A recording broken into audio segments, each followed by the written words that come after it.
Oke, Assalamualaikum warahmatullahi wabarakatuh. Annyeong super friends semuanya. Alhamdulillah hari ini kita ketemu lagi ya di Journey with Quran episode ke-27. Tentu aja bareng sama pengisi Journey with Quran yang sudah tetap dan sangat legend, yaitu sama Kalila. Yay! Assalamualaikum Kalila.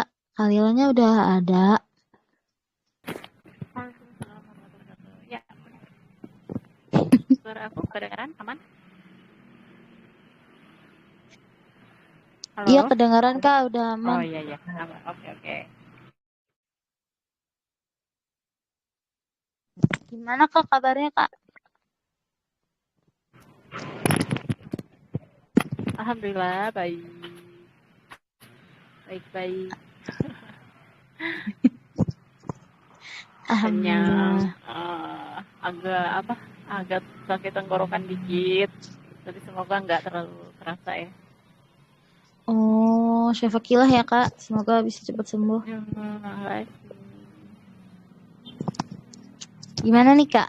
Udah siap belum? Terus materinya nanti dibantu di-share sama Kak Upi ya? Berarti. Oke, bisa tolong ya. Aku masih di jalan soalnya. Iya nggak apa-apa Kak. Oh iya, share screen-nya sama aku. Iya tuh Kak, Kak Upi Oh baru, oh iya ada bentar ya. Putus ya. Bentar. Oke. Aman. Sambil nunggu Kak Upi. Kak Lila itu ya hari ini berarti kita ayat 60 sampai 61 ya Kak? Insya Allah 60 dulu. 60. Soalnya yang 61 lumayan agak panjang pembahasannya. Gitu. Oke. Oke.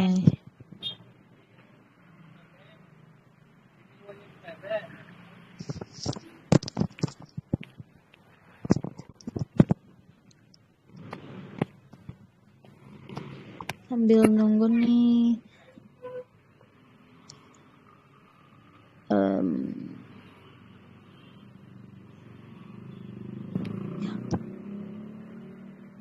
Oh ini udah tampil nih.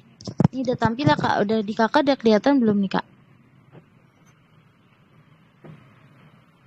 Nah, ya. Oke, sudah. Oke. Silahkan Kak Lila. Oke, Assalamualaikum warahmatullahi wabarakatuh. Aku langsung aja. Ya, Alhamdulillah kita udah sampai, Masya Allah, ada ayat 60 ya. Perjalanan yang panjang di surah Al-Baqarah ini sampai ke kisah-kisah para nabi, dan sekarang ini kita sedang highlightnya itu ke Nabi Musa.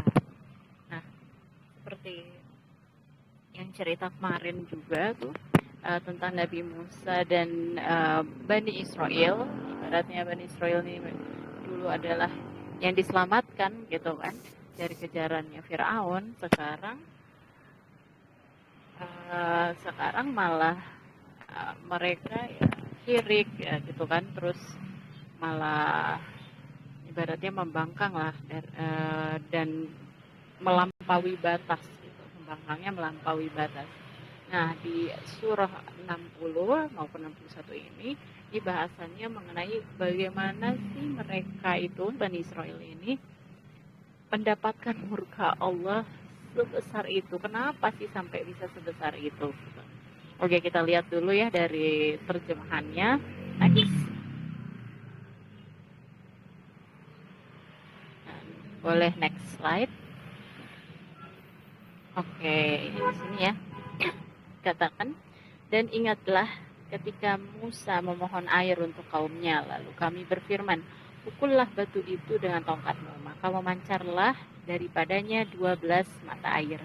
Setiap suku telah mengetahui tempat minumnya masing-masing. Makan dan minumlah dari rezeki yang diberikan Allah, dan janganlah kamu melakukan kejahatan di bumi dengan berbuat kerusakan. Nah, jadi gini, ketika saat itu kan mereka ya ibaratnya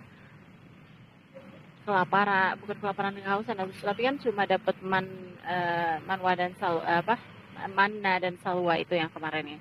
Nah, yang paling penting, yang paling esensial itu kan adalah air. Mereka minta air, mohon air, minta air kepada Nabi Musa gitu. Nah, terus Nabi Musa kayak didesak gitu kan, didesak, mana air buat kami gitu. Mintalah pada Tuhanmu Musa. Maaf ya, ini ramai banget. Nah, mintalah pada Tuhanmu, wahai Musa. Kami minta air. Nah, saat itu dalam keadaan ya ibaratnya tuh ya kayak didesak banyak orang, udah gitu kayak ya dipalakin gitu. Itu baru Allah menurunkan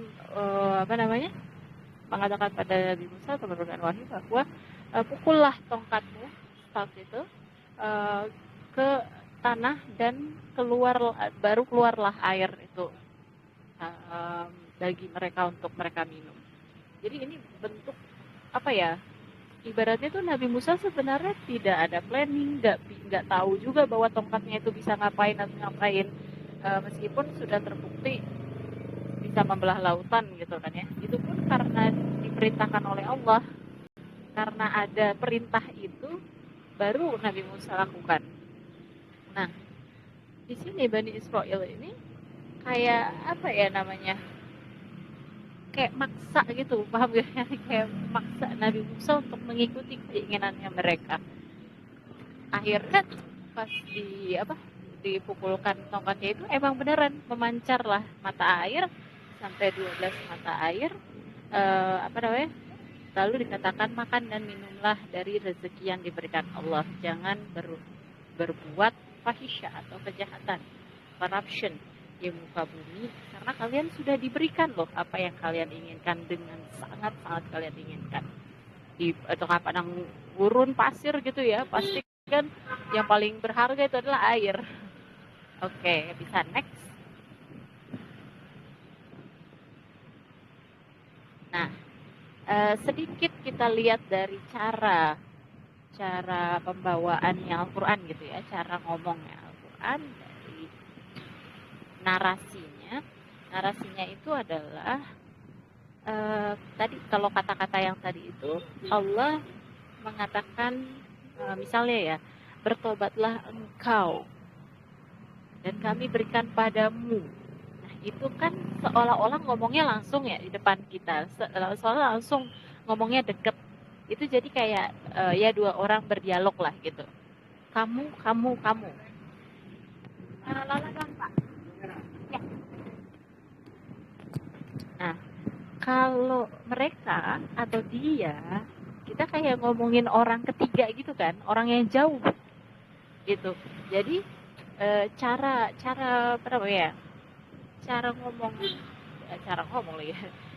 bicara atau sudut pandang yang diambil di Al-Quran itu ngaruh banget dengan vibes-nya. Ini Allah sedang ngomong langsung atau Allah ngomongin tentang orang lain gitu. Jadi misalnya nih, sebenarnya Allah ngomong sama kita gitu kan, wahai engkau orang beriman misalnya, berarti kita beriman. Tapi kalau misalnya mereka adalah orang-orang yang berbuat kejahatan, berarti ngomongin orang lain jauh. Dia adalah, nah masalahnya di ayat ini Allah mengatakan sesuatu yang kayak mengatakan dekat nih. Misalnya, engkau Bani Israel sudah diberikan rezeki.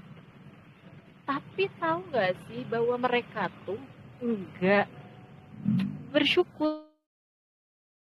Jadi tadi tuh kayak ngomongin kamu sudah diberikan nikmat rezeki, tapi masih di ayat yang sama Allah mengatakan mereka ini enggak bersyukur, mereka ini malah melakukan banyak kerusakan. Nah, artinya Allah mengganti sudut pandang tadi ya. Karena apa? Karena kayak mereka ini emang sudah dianggap jauh gitu sama Allah. Gitu kayak Allah udah sangat-sangat kecewa terhadap mereka sehingga nggak mau tuh di-mention kayak kamu atau engkau lagi. tapi dimensionnya mereka sudah berbuat kerusakan, dan janganlah mereka kayak gitu loh. Nah, itu dari transisi atau perubahan sudut pandang atau cara berbicara yang bisa kita pahami jadinya sebagai ini sebenarnya Allah sedang marah, Allah sedang kecewa banget sama mereka, sampai nyebutnya tuh dia, seolah jauh gitu, padahal di situ. Kayak kita tuh kayak apa ya, misalnya kita lagi berantem gitu ya sama teman kita, terus pas kita ada sama teman-teman yang lain gitu, satu geng atau apa, tahu nggak sih ya, kan aku butuh gini, terus ada tuh orang itu tuh kayak gini, ngomong gitu, padahal orangnya ada di situ. Aduh, tolong dong, siapa aja tuh yang deket pintu, tolong ditutup pintunya gitu. Padahal teman kita itu di situ gitu. Padahal bisa aja langsung, kamu minta tolong dong, tolong tutupin pintunya. Tapi ini karena kita ibaratnya ya, kita kesel, sebel gitu, gak mau mention dia langsung, akhirnya jadi tolong dong, siapa aja yang ada di dekat pintu, tolong dong tutupin pintunya, padahal ada dia di situ. Jadi itu sudut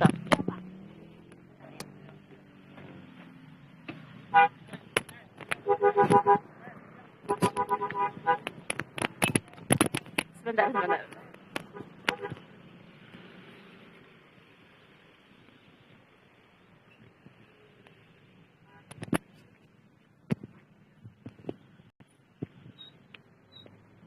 Nah, jadi itu ya, bagaimana pentingnya sudut pandang dan cara Allah menyebut kita itu sebenarnya ngaruh banget ke perasaan Allah terhadap kita. Kalau misalnya Allah sedang marah dan upset banget, kecewa banget sama Bani Israel ini, bakal dimention dengan dia, mereka, seolah-olah jauh. Walaupun orangnya ada di situ, walaupun bersama Nabi Musa gitu. Jadi kayak seolah-olah Allah tuh bilang, Musa, kamu tahu nggak sih bahwa ada kaum tuh yang kayak kelewatan banget, terus gini gitu. Padahal kaumnya bersama Nabi Musa di situ saat itu juga. Nah, itu cara pembicaraan di Al-Quran. Oke, bisa ke next slide.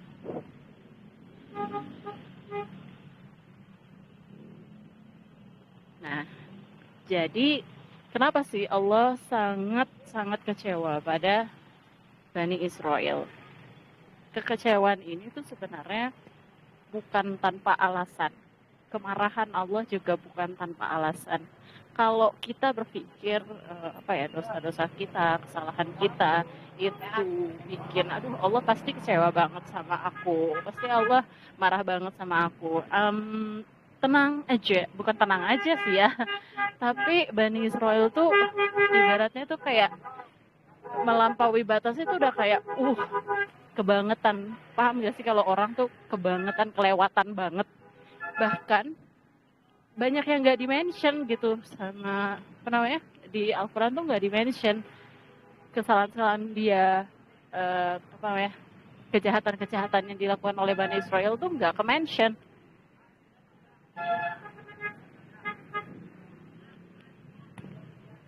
gitu. Nah, punishment ini maksudnya adalah hukuman.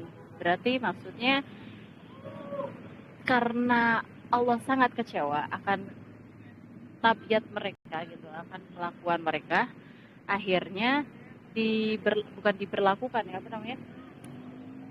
Allah menurunkan hukuman yang sangat keras, yang sangat besar gitu kepada mereka. Jadi di saat itu tuh terjadi kayak diturunkan penyakit. Maaf sebentar ya.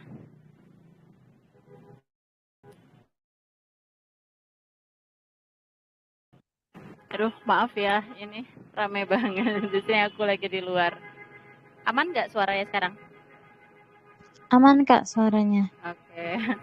Maaf ya, banyak klakson. Ya, jadi diturunkan sebuah penyakit di mana penyakit itu kayak pas turun tuh langsung kontan banyak orang yang mati. Sampai 24 ribuan dari Bani Israel tuh yang mati karena penyakit itu. Kenapa sih sampai segitunya gitu loh? Kayak ini kan kayak masif apa ya? Ya nggak tahu ya kalau kita mau relatein ke corona yang kayak juga menewaskan banyak orang misalnya. Tapi gini, logikanya adalah gini loh. Firaun itu mengejar-ngejar Nabi Musa, mau membunuh Nabi Musa. Oke? Nah, sekarang Bani Israel ini sebenarnya harusnya ada di pihak siapa? Di pihak Nabi Musa kan gitu. Tapi mereka justru mau membunuh Nabi Musa. Kita udah kebahasan itu belum sih cerita itu bahwa Bani Israel ini kan kayak banyak maunya tadi kan, banyak maunya, terus mereka syirik juga, terus bahkan sampai mereka tuh ngancam Nabi Musa yang pas di ayat sebelumnya juga kan, ngancam Nabi Musa mau bunuh dia kalau misalnya nggak ngikutin maunya mereka gitu. Coba mau diancam, mau dibunuh gitu. Nabi Musa mau dibunuh sama Bani Israel. Ibaratnya nih kayak jadi selevel dong. Firaun dengan Bani Israel, dengan kaumnya sendiri, itu sama-sama pengen mau ngebunuh Musa. Ini kan kayak udah ya ibaratnya sesuatu yang kebangetan gitu. Nabimu sendiri yang menyelamatkanmu dari kejaran Firaun, yang memberimu makanan walaupun tumanna dan salwa yang kayak kemarin itu ya, terus kayak banyak hal juga mereka tuh diberikan rezeki, dilimpahkan rezeki gitu, tapi mereka malah mau bunuh Nabi Musa. Jadi mereka tuh kayak selevel dengan Firaun. Makanya Allah sangat murka karena ini kebangetan banget lah ini kaum ya. Udah diselamatin, udah dikasih rezeki, nikmat, malah ngelunjak gitu. Kayak ini adalah bentuk punishment bagi mereka. Oke, next.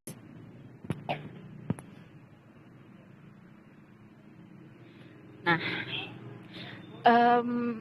gini, kalau kita telusur pasti ya tadaburi Al-Quran, berarti dari berapa halamannya Al-Quran itu deh, ini tergolong ibaratnya ya, kalau tergolong buku yang sebenarnya singkat, buku yang nggak tebel, nggak banyak isinya juga, tapi mencakup semuanya, sehingga berarti apa-apa yang ada di dalam buku atau kitab Al-Quran ini adalah yang penting-penting banget. Berarti yang lainnya itu bukan gak penting sih, tapi mungkin gak penting banget gitu. Atau bahkan bisa jadi gak perlulah di-spill, gak usah juga deh gitu. Gak perlu deh ditaruh ditaruh di Al-Quran ibaratnya. Sekarang gini, misalnya ya teman-teman punya teman gitu. Ya, teman-teman punya teman. Oke lah, punya teman.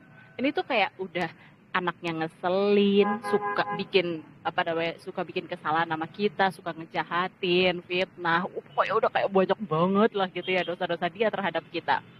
Oke? Habis itu ada 1 atau 2 perlakuan dia kepada kita itu yang sangat-sangat kita tuh udah gak bisa tolerir banget. Padahal yang lain juga keterlaluan, misalnya kayak ngefitnah kita gitu kan, atau bikin kita hal-hal yang buruk lah misalnya gitu ya, nyuri duit kita. Tapi misalnya ada 1 nih misalnya dia mengadu domba lah misalnya, mengadu domba. Nah, buat kita itu tuh gede banget dan itu benar-benar sesuatu yang tidak bisa dimaafkan dan kayak wow banget lah beratnya. Tapi saat kita akhirnya bukan membongkar ya, tapi misalnya kayak butuh pengakuan dari kita, si ini tuh dia melakukan apa, terus kita kasih tahu, oh dia itu mengadu domba saya kayak gini, lalu dia begini. Mungkin cuma 2 item doang kita kasih tahu, tapi bagian dia nyuri, bagian dia mukul, bagian apa itu nggak kita kasih tahu. Kenapa? Karena kadang-kadang ya ada hal yang disimpan itu supaya menutup atau menghormati, bukan menghormati ya, tapi kayak kita ngerasa aduh kayaknya yang ini nggak usah dikasih tahu deh, soalnya itu tuh kayak memalukan banget, sangat memalukan banget, memalukan banget, ibaratnya kayak ya itu aib banget sih, mendingan nggak usah deh gue kasih tahu yang bagian itunya. Jadi di Al-Quran itu Allah bahkan gak spill semua kesalahannya Bani Israel, semua kejahatannya Bani Israel, bahkan itu sebenarnya udah melanggar batas. Kenapa? Karena masih mau di apa ya, kayak aduh kasihan banget lah mereka gitu ya, sampai dignity-nya mereka, harga dirinya mereka itu bisa benar-benar hancur banget kalau kalau di spill semua aib-aib dan bobroknya Bani Israel ini. Jadi cuma dikasih tahu yang bagian apa? Tadi mau bunuh Nabi Musa ya kan? Terus ngelunjak minta makan ini, minta makan itu ke Nabi Musa. Cuma itu doang aja yang ada di Al-Qur'an, yang ada di Al-Baqarah ini. Padahal di luar itu banyak banget. Mereka ngebunuh anak-anak, mereka melakukan massive killings, terus mereka juga bermaksiat gitu. Itu hal-hal yang memalukan semuanya. Tapi kita tahu dari mana? Kita taunya dari kitab agama lain. Di kitab Yahudi itu kan mereka ada kitabnya sendiri juga. Malah mereka yang nge-spill dosa-dosa dosa pendahulu mereka. Ibaratnya gini loh, kayak apa ya? Kalian malu gak sih sebenarnya kalau misalnya nyeritain, gue tahu sih dulu kakek gue jahat banget gitu. Tapi bukan juga terus kita nge-spill aib-aib dan kejahatannya beliau gitu kan. Itu kan pendahulu kita gitu. Nah, Allah justru tidak spill kejahatan-kejahatan yang sangat banyak itu supaya masih terjaga lah harga diri mereka. Gak malu-malu banget gitu, gak kebangetan banget. Tapi justru kitabnya Yahudi yang sekarang itu malah nge-spill, malah nulisin semuanya, ngasih tahu bahwa Bani Israelites itu begini, begitu, diceritain dengan jelas begini, mereka tuh melakukan ini, melakukan itu. Waduh, kayak mempermalukan diri sendiri tadi, mempermalukan kakek sendiri gitu ya. Nah, Al-Quran itu tidak mempermalukan mereka, bahkan sebenarnya menjaga nama diri mereka, tidak membuat mereka kelihatan buruk, padahal mereka buruk banget. Bahkan mengesampingkan beberapa hal dalam sejarah yang mungkin itu akan sangat buruk, sangat memalukan banget buat mereka. Jadi overlook the history. Ibaratnya banyak sejarah-sejarah yang tidak dituliskan di Al-Quran itu bukan karena itu tidak terjadi, tapi itu akan sangat mempermalukan kaum Yahudi, Nasrani, gitu. Coba Allah saking sesayangnya itu dan pengen buku kitab suci Al-Quran ini berisi yang penting-penting aja. Berisi salah satu contoh dari kesalahan mereka lah. Dibilang kesalahan loh, padahal itu kayak udah wow banget. Sebagai apa? Sebagai bentuk rahmahnya Allah, kasih sayangnya Allah. Dan ya kalau orang Yahudi zaman sekarang, mereka tahu sejarah mereka sendiri, mereka tahu kok bahwa kakek nenek moyang mereka melakukan ini, melakukan itu, tapi mereka sendiri yang ngebuka aib mereka sendiri gitu, mereka sendiri yang menceritakan cerita-cerita sejarah-sejarah Bani Israel dulu yang sangat sadis dan memalukan gitulah ibaratnya. Gitu. Oke, next.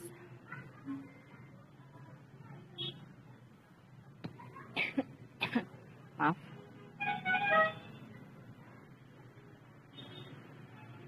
Parah ya. Aduh. Teman-teman kalau mau sambil chat di kolom chatnya juga boleh gitu, komen-komen apa. Jadi di ayat ini gitu ya, mereka membawa diri sebagai orang yang memerintah Nabi Musa, ibaratnya gitu, kayak ngelunjak gitu ya. Jadi kan tadi ada di kata-katanya, berikan kami air. Hei Musa, berikan kami air. Benar gak sih Tuhanmu itu berada di antara kita? Kalau benar, ya minta dong ke Tuhanmu untuk kasih kita air. Terus ini tuh salah lu tau gitu, salah kamu Musa, Kamu yang membawa kita ke sini. Kamu yang membawa kita ke padang pasir yang tidak ada air ini, dan kita kehausan, kita kelaparan, kita cuma makan yang kayak bosenin banget nih gitu kan. Terus gak ada apa-apa di sini, tempat berlindung pun gak ada. Ini tuh semua salah kamu, Musa. Kamu mau bawa kita ke sini biar apa? Biar kita mati semua.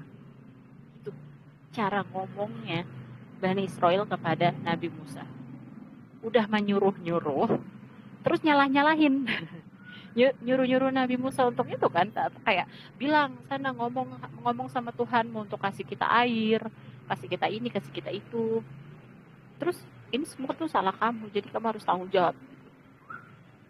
Itu cara mereka berkata gitu ya kepada Nabi Musa. Next.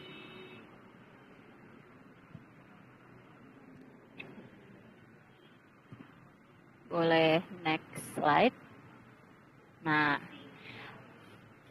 maka barulah, maksudnya setelah itu Allah tuh bukan terus menuruti apa yang mereka mau, enggak.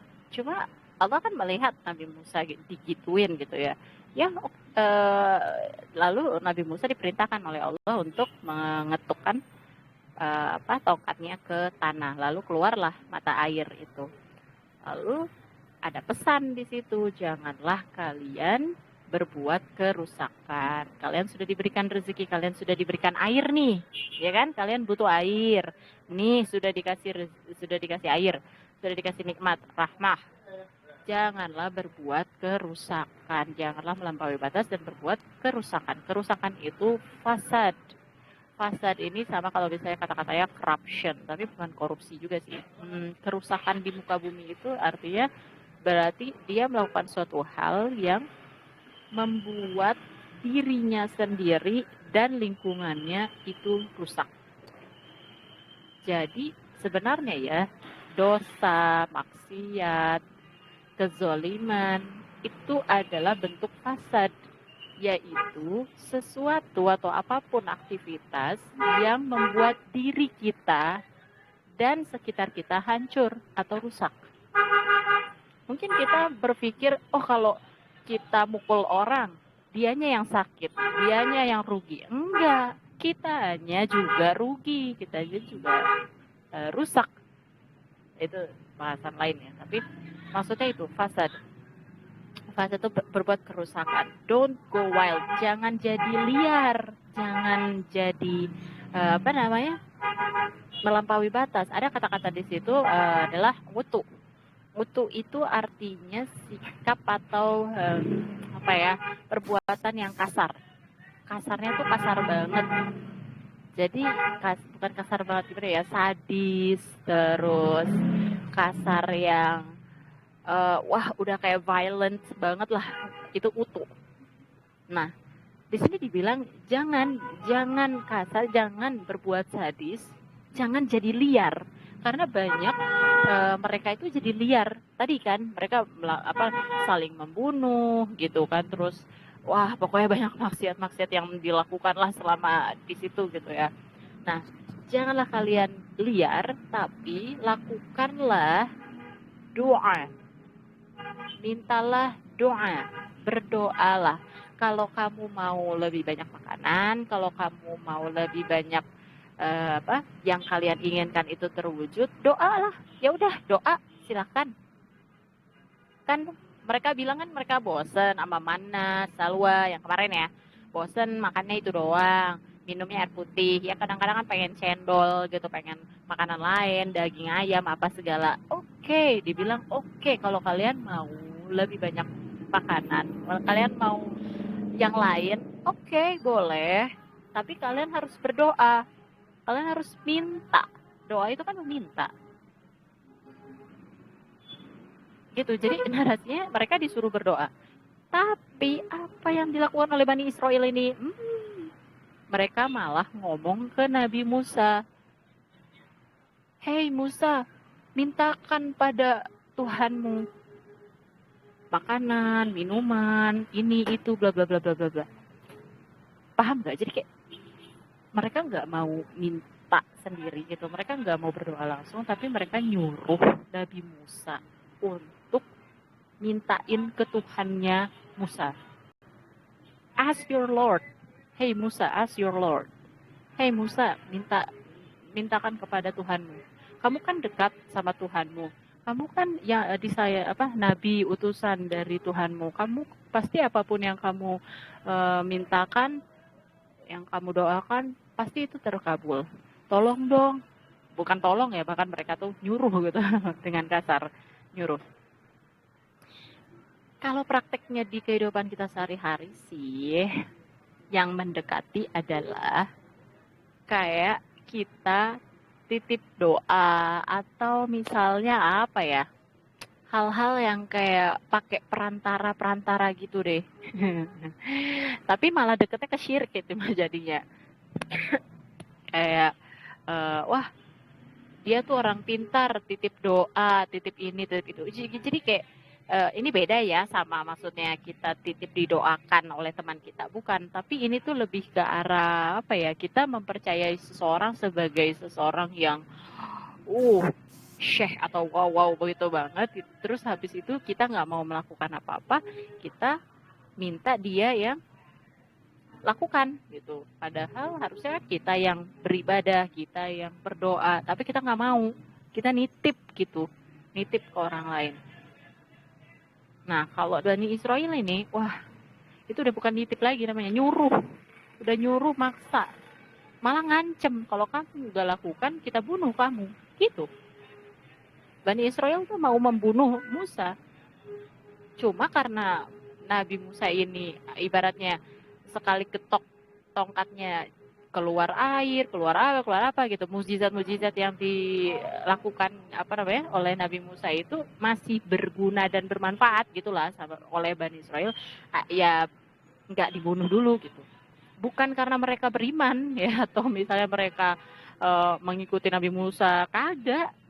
Cuma karena kita minta apa aja lewat Musa gitu.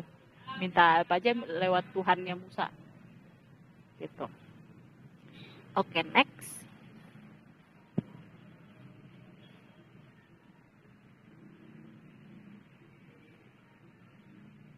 Nah, jadi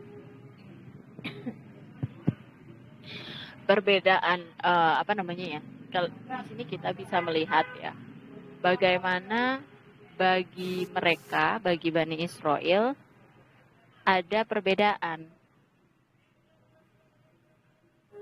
Mereka sendiri yang membawa perbedaan itu.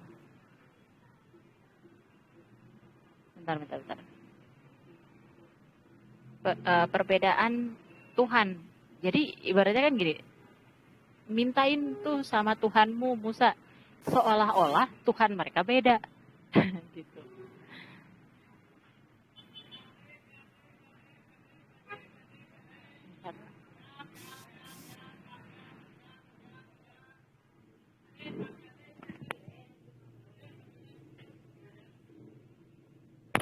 Jadi seolah Tuhan mereka beda gitu. Nah, kalau kita ngelihat kaum Yahudi sekarang, mereka itu banyak punya narasi, adalah narasinya itu inti dari Tuhannya mereka itu adalah Tuhan Tuhan yang memberikan tanah perjanjian. Makanya itu yang the promised land, terus yang kayak Yerusalem. Itu kan mereka tuh kayak fokusnya ke situ banget.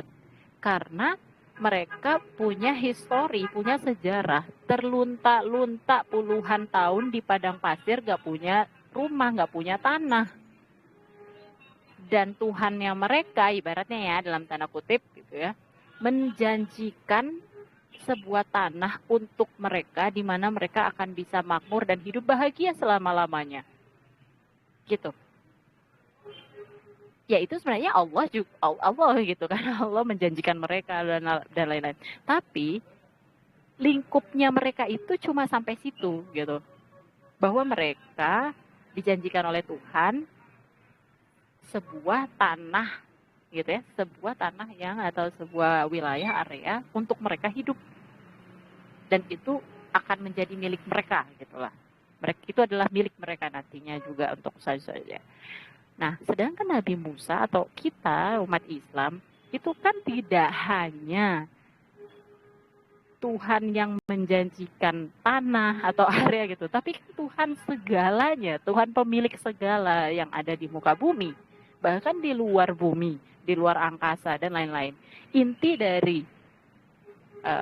prinsip Tuhan atau kita kepada Tuhan itu apa? Ibadah. Intinya itu ibadah. Tapi intinya mereka itu tanah perjanjian. Karena tadi Bani Israel itu ya fokusnya cuma ke situ. Gue mau makan yang enak, gue pengen minum, gue udah bosen di padang pasir kayak gini-gini. Ya jadinya Tuhan buat mereka itu ya sebatas ini. Gitu.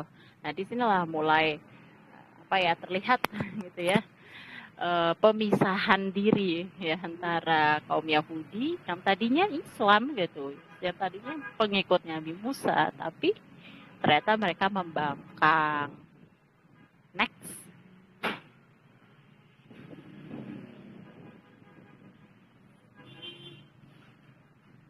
Next slide. Oke.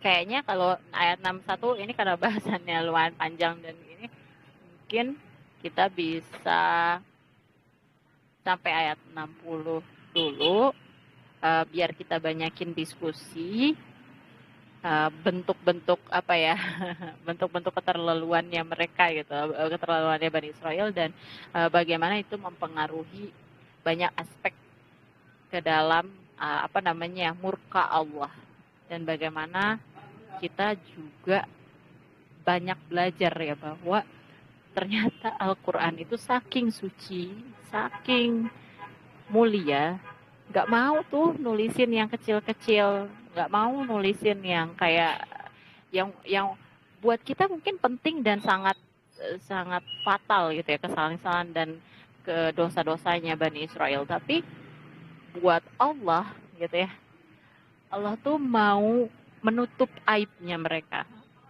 Allah justru menjaga harkat martabat dan kehormatannya orang-orang Yahudi gitu, Bani Israel, meskipun mereka sendiri sekarang yang membuka itu semua.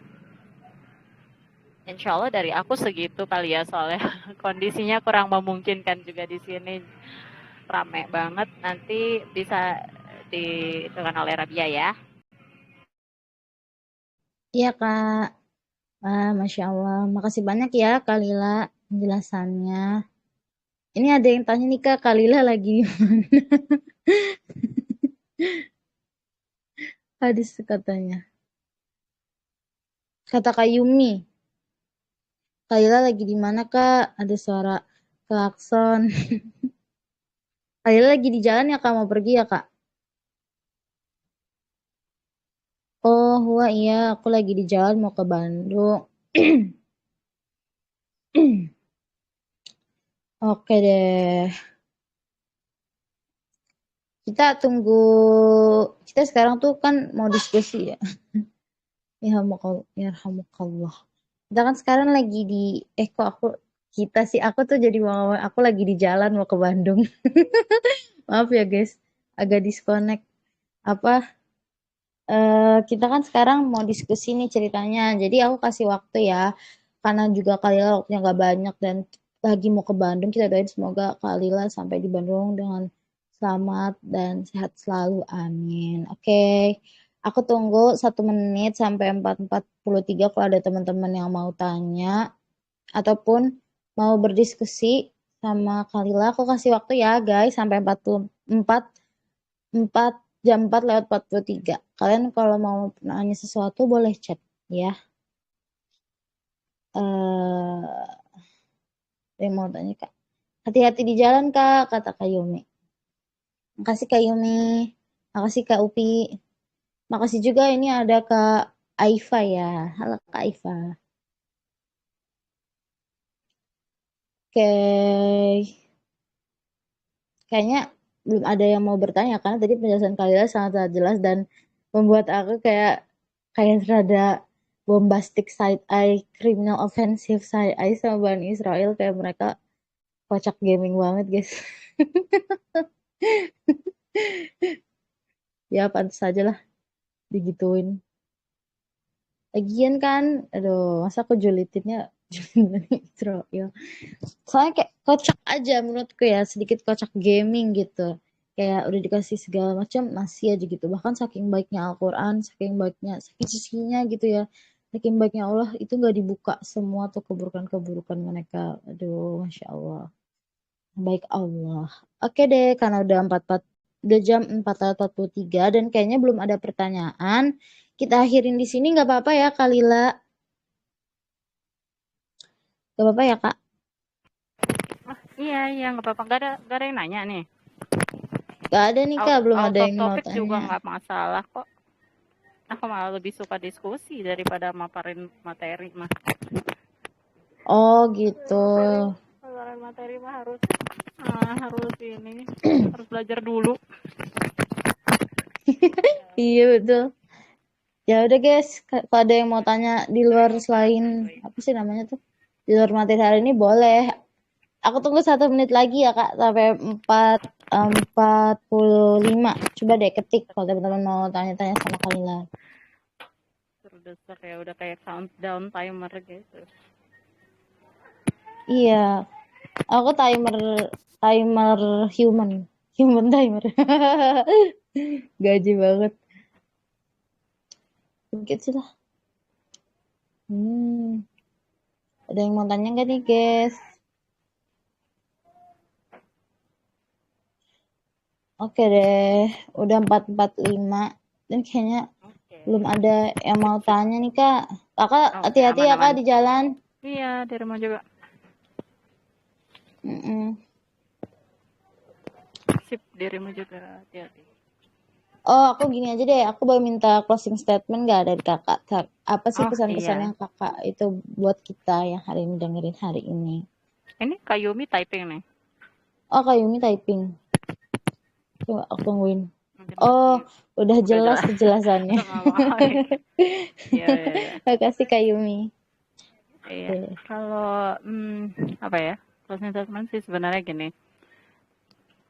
Aku baru denger yang lagi ngetren sekarang itu bahwa orang Eropa pengen belajar adab, etika, moral, rasa nggak enakan, ramah tamah, berkiblat ke timur, orang timur atau orang Asia.